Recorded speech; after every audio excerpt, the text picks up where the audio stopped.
We get together and we look at news headlines, and we structure the program into a main headline, a number of headlines across the world, and also we look at Sikh news in particular. We also try and get hold of some fantastic guests, and it's really great that they spend time with us for half an hour or so to share with us their views. And this week we have a wonderful guest. I say that about all the guests actually, and they are truly wonderful. We have Lovepreet Singh from EY, and he is one of the founders of the Sikh network there, also leading position within EY, Ernst & Young, as an operations manager. Welcome. So difficult to get hold of you, actually. I mean, I'm glad. We rearranged a few times to get you.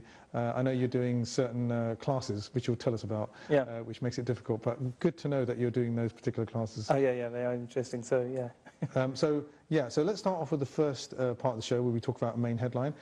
This week we were looking at the Hong Kong situation, where large numbers of students actually appeared onto the streets demanding that the chief executive of Hong Kong actually resign.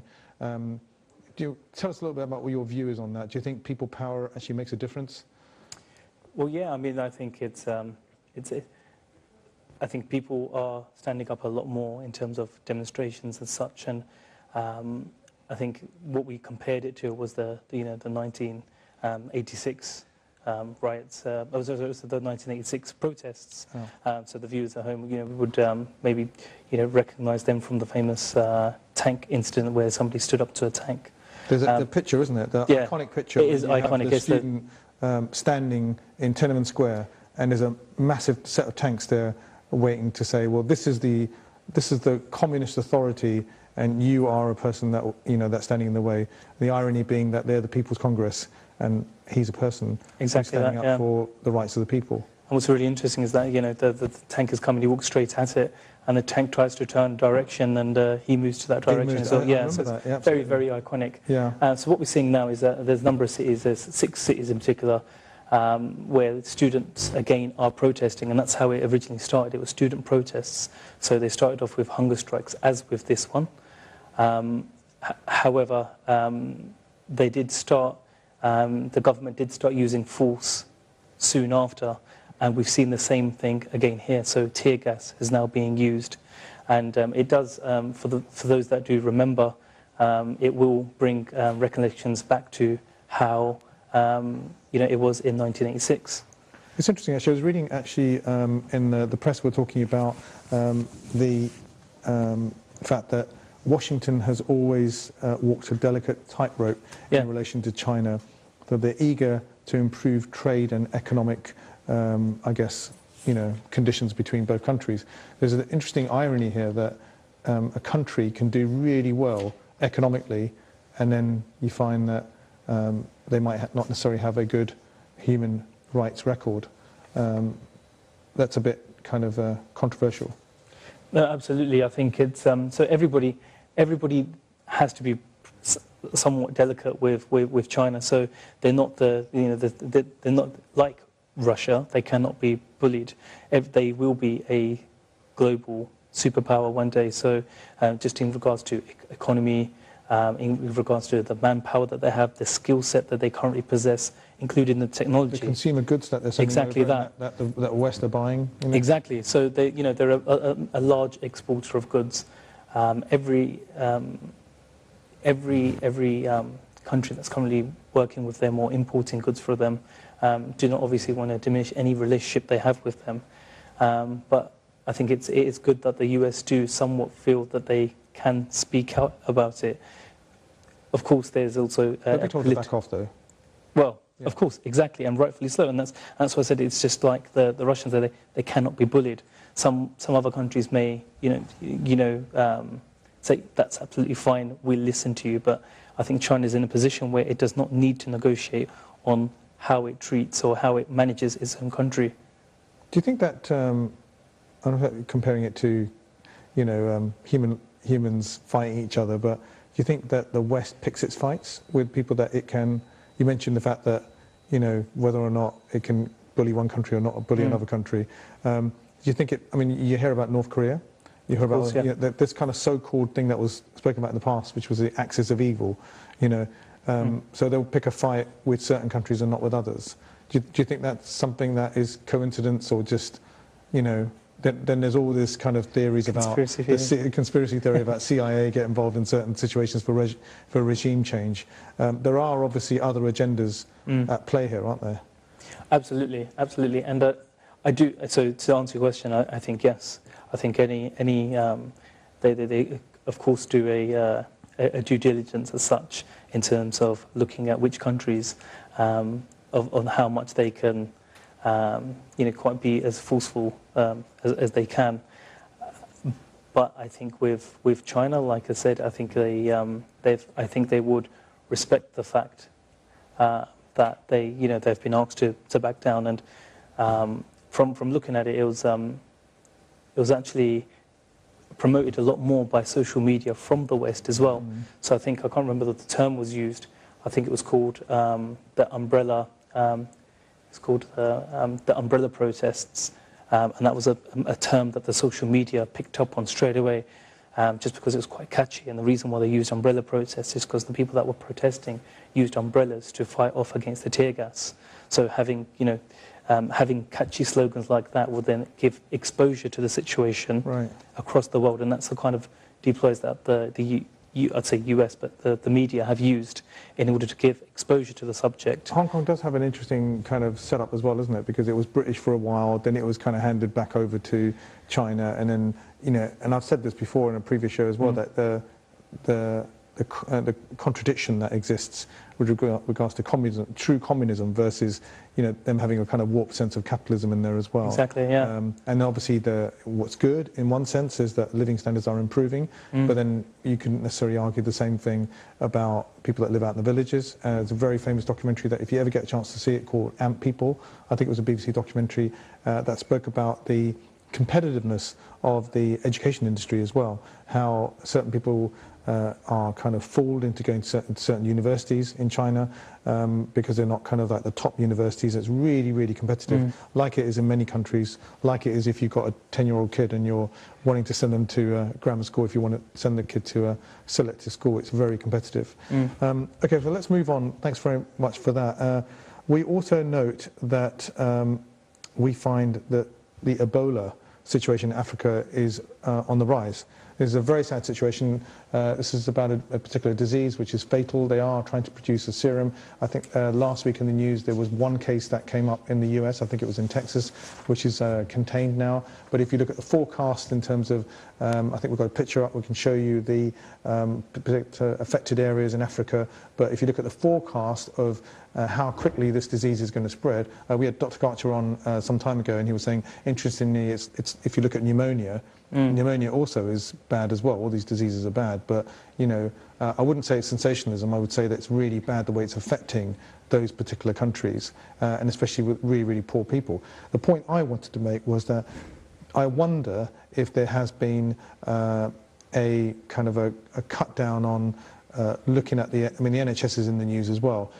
If we cut down on some of those services, we may not be able to have all the facilities we need to screen people that come into the country. Therefore, it's more likely to spread. That's not to create any panic, but just to say that we need to make sure that whether it's the US or the UK or wherever you are, people that are coming over are properly screened, and we cannot compromise on spending money on health. Absolutely, yeah, absolutely. I think just going back to just give them some more exposure on the actual Ebola, the virus. I think so. It was picked up in. The first death was a 2-year-old child. I think that needs to be remembered. So, it's a 28th of December last year, 2013.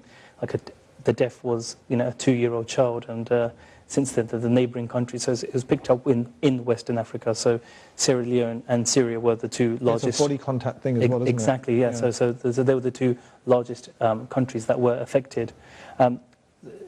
So it would be unfair to say, in terms of screening, let's screen everybody from them regions. With the whole globalization of people, of how traveling and the import and export of goods, it would be very difficult to monitor that on how you screen. What do you screen? Do you screen a person by what they touch, or what they import, what they eat? I think national security is obviously is very important, but it's to what extreme they want to take it to.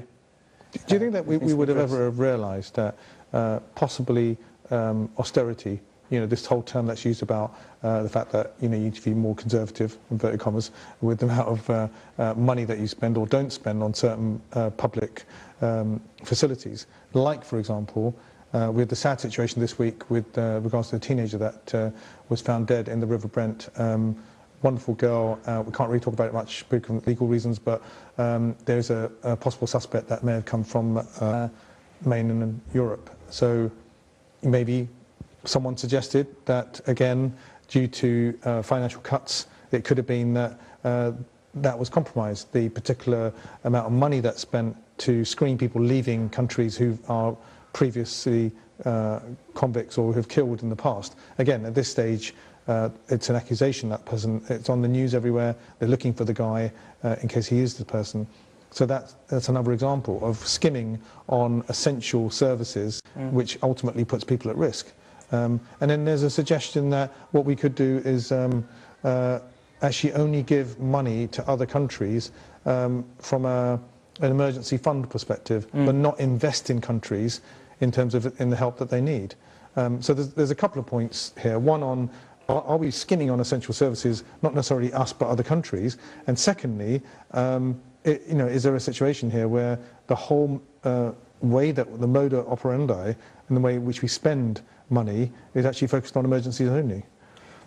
Yeah, well, I think I'll go back to the first point about skimming and stuff. So the Financial Times actually reported that, it was suggested that the economic impact of the outbreak could kill more people than the virus itself. So I think that's it's very, very hard hitting. So it's a good point. It's so it's quite a good read. But I think when you say things, when you report suggestive reports like that, I think it's your first point. Going back to your first point, it does explain that. Yeah. So it's not necessarily about skimming, but it's also about the loss of exactly that import, export, and all that. Yeah. And the economy of that country as well suffers. And then I think it is dangerous. It's interesting. Last week we were talking about the Mars operation that India successfully spent $74 million to. So that's quite interesting, isn't it? That sometimes there are countries that still have got poverty in their own, and it's down to organisations that invest in going out to those countries and providing support rather than necessarily other countries helping them. I'm not saying that other countries don't help them. I'm just saying that, again, times of austerity, people might cut back on the amount of money that they spend on international funds. Yeah, I think it's very interesting what you say about what's known as the largest democracy of the world in terms of that they have a space station program, yet there's a lot of people within poverty. Even in Western Africa, actually, so there's certain alliances where China are buying out land, buying lots of land, some for military aspects and some for general, agricultural land as well. So there's, I think there's a lot of looking after a foreign, or let's say for the expat community, or how you are looked or perceived to the external world, as opposed to looking after your own. I think that's maybe a different topic. What's your personal view, though? Do you think that the UK should carry on funding programs in India and other places? I mean, do you think it's the responsibility of Western countries that are richer than other countries to help other countries out? I think there's always the concept of you need to spend money to make money, and for India to be seen as a global player, it needs to position itself within certain certain industries. So it could be an aspect of that, but being more humanitarian based, or the theory of that, I just believe that my personal view will be I would look after my own first. I mean, we see great examples. But do you think that the UK should invest in Indian projects and African projects as well as looking after their own, I mean, because you could argue that the UK spends money on nuclear weapons, it spends money. Absolutely. There's a big housing crisis in the UK, and other international countries have similar issues where they do set up, aid programs. There is a responsibility, isn't there, to kind of be more selfless, I mean, yeah. I mean, there's always the everybody would love to be more selfless, but just I can appreciate from an economic perspective, they would like to, you're going to invest in something which is most profitable, and if sometimes it is political in terms of what projects they invest in. Because it's political. Do you think that sometimes investments are made because, all right, we put something there because we're helping them anyway. Of course. But in a way, if they become rich, in theory, they'll trade with us. Absolutely. There's a kind of alternative agenda there.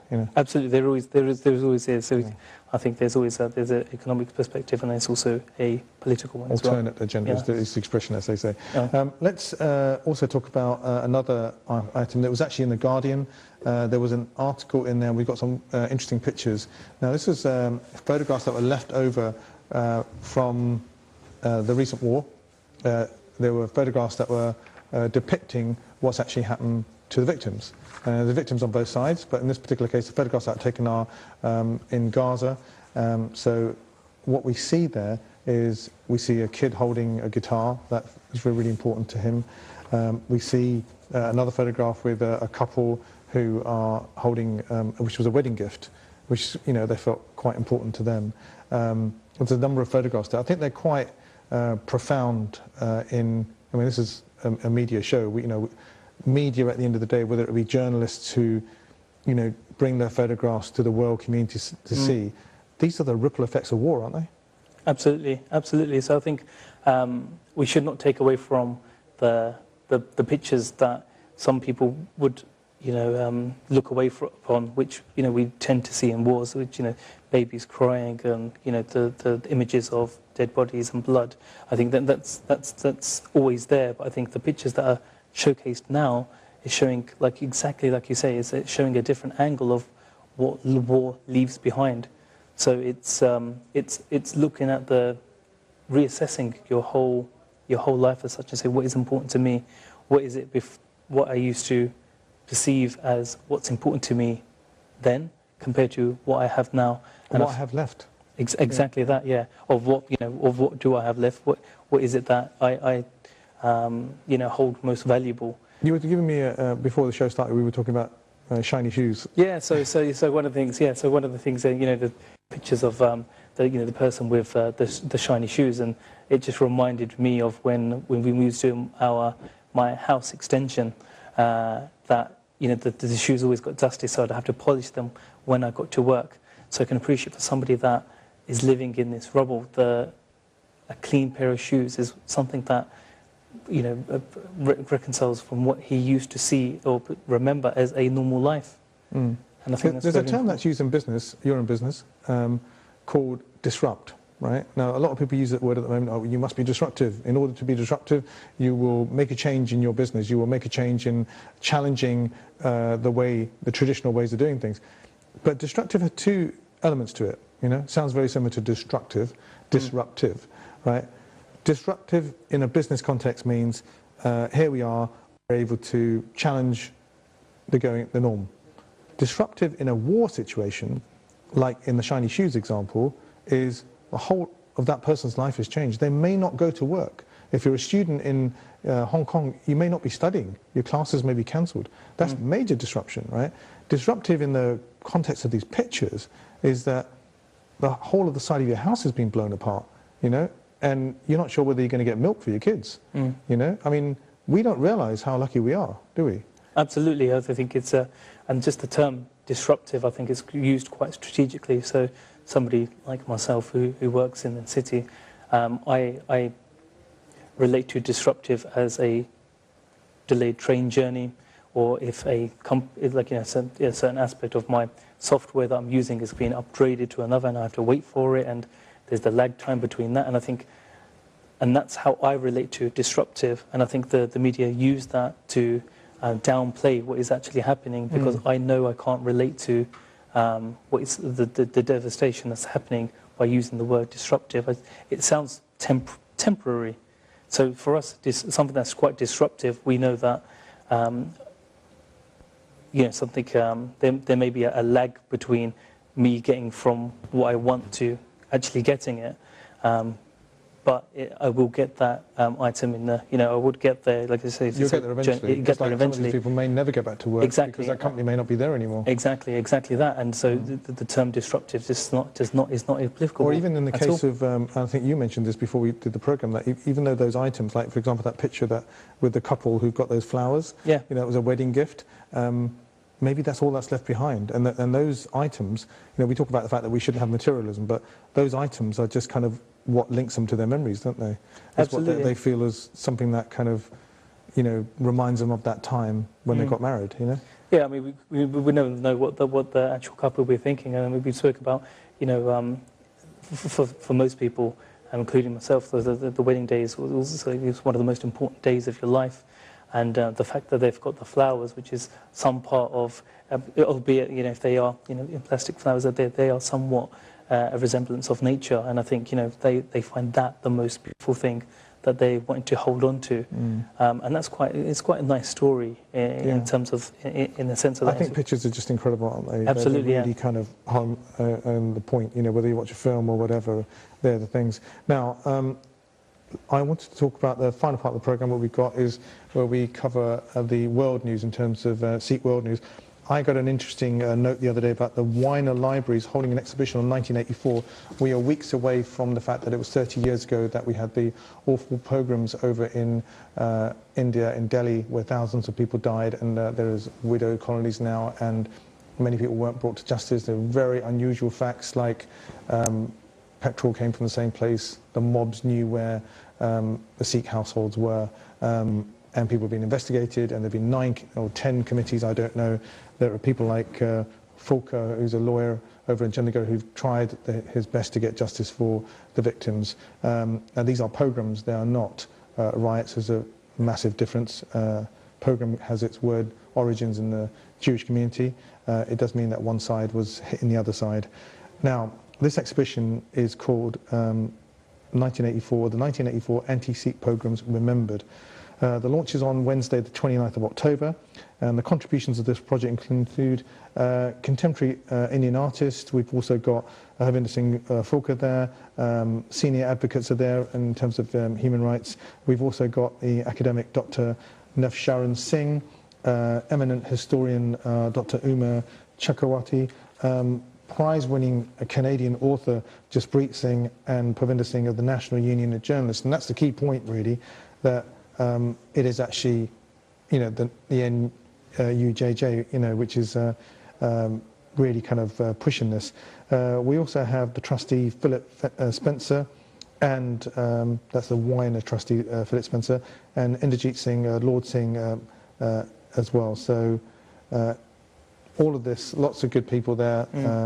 You've got the NUJ professor there as well. I'd like to say, you've done your history on this. You know what happened. There were some kids that weren't alive, and they kind of heard it from other people.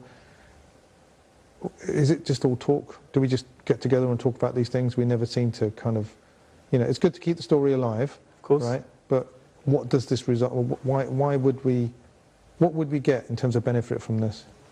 Well, I think just going back to the exhibition itself, I think if we don't tell people about it, what we want, we won't get. And at the moment, we haven't had anything. So I strongly believe that we should never forget what happened. And not just 84, before that and after that. I know there's, the populist, the campaigns, and we even met at the Trafalgar Square, the remembrance marches. Yeah. So I think, we should never forget of what happened. How we remember it and what we do about it is something, that we should focus a lot more onto. I think the pictures that have been shared by Corey Gill, I think they will open up, possibly new pictures that we've never been seen before. So they'll hit, a vast array of emotions for a lot of people, and I think, just seeing these pictures would give it may spark some new interest from political activists or just people that know nothing about it. I actually know a lot of Sikhs that really do not know anything about 1984, and I think we do spend a lot of time trying to educate everybody else. I think sometimes needs to be some time needs to be taken to actually educate our own. There are parallels drawn between Holocausts that take place, the Holocaust, the Jewish Holocaust, and one of the things that's happened is Hollywood have made lots of films about it. There are people that are screenwriters. There are, I think maybe I'm one of the guys who originally said, if you don't make your media, somebody else is going to make your media for you. Yep. If you don't tell your story, somebody else will tell your story for you. Meaning the potential is there of distrust and deviating from the truth. But I guess we really need more media. We really need more films. We really need something that can cross over to people that don't speak Punjabi, who speak English, and they can go and watch it in the cinema and actually go away and say, actually, we really understand that this is a really critical time in history. Absolutely. Rather than, I'm not saying the Punjabi films are not good. I'm not seeing all of them, but I just think that there's an opportunity there that we're missing to maybe, push some more money into maybe a film foundation that could create media for international audiences. I have that dream that someone's going to stand up at the Oscar ceremony and say, this is our story, and this is a true story, and now you all know what really happened. Absolutely. That's my dream. So you were telling me earlier on that this is coincidence in terms of this particular exhibition, and you had a call from someone? Yeah, so on the cab journey here, actually, so I was speaking to Harvinder Singh from Agal Publishers. So he was telling me that he's just finished the script for the actual trailer for this exhibition. So whereas before we'd only create trailers for maybe high-end blockbusters or stuff like that. Now we're putting a lot more energy into events and a lot more exposure to things like that. I know the Canadians have got this thing called When Lions Roar. Yep. And then there's also in the UK, we've had really successful, I think it's been 3 years now, even I appeared on it, hopefully this year as well, Saffron Mike, which is very good as well. It's a showcase for people to come together as artists, poetry, music, drama, sing. This is a way of expressing, and a lot of these kids weren't born at the time. Some of them are a bit older, they can remember what happened. They're communicating through a different channel. I still think there needs to be investment in, like, you talk about the big blockbusters you've got there, yes, and there's adverts for that, but adverts that also have intellectuals that come together to try and put some more pressure into the general wider consensus that what happened should not be forgotten. Absolutely, absolutely. So, I mean, it's all about getting exposure to a wider audience. So what can we get to, what can we create that then gets out to a global audience as opposed to just educating Sikhs that are educating Sikhs, and that's exactly what's happening. That's what's happening. I was just looking at the major, I say Bollywood, but the major film releases that have been released. When I was looking down the list, so we had we had 3 films coming out in 2003, 4 and 5. There's a very good film called Anu came out. And that was in, I think that was in 2005, yes. And in 2003, just recently, there was Sadda Haq and Qawm De Heere, and then this year there was Proud to be Sikh. And some part of me did wish that, given that it was the 30 years, I would have liked to seen a lot more. On the international stage? On the international stage, exactly. So you've got certain films that give exposure to what happens in certain cities. So there's a really famous film called City of God, and it tells about child poverty. It also talks about gun crime in Brazil, isn't it? In Brazil, exactly. So very famous film. Exactly, and that's what. And so when I think of Sierra Leone, or when I look at Brazilian cities, I always remember that film, and that film actually gave a lot of exposure of what happens it's on the ground, isn't it? It tells exactly you what's actually happening on the streets. Exactly. Yeah, absolutely. And I think and the link between there and what's happening now is that the whole film is about a journalist taking pictures, and I think that's exactly what this exhibition has replicated. Absolutely. It's so like you said, we spoke about pictures, about wars. I think a picture tells 1,000 stories. Absolutely. And I think this exhibition is very unique in it, and it does that. I know the people at NSYF put on a very, very a high standard exhibition. Yeah, they did, and then there's a lot of text around that as well. But I'd be I very love the way they use their Twitter feed as well to actually every day what was going on. Yeah. We're going to have to call it a day there. It was really great. We could go on for another hour actually. So wonderful to have you. So that's it for the end of the show in terms of we finish on that sad topic. We finish on you having an opportunity to go to this exhibition, support the media out there. Support the channel as well. So we look forward to seeing you next time. Thanks a lot for tuning in. Until next time, Waheguru Ji Ka Khalsa, Waheguru Ji Ki Fateh.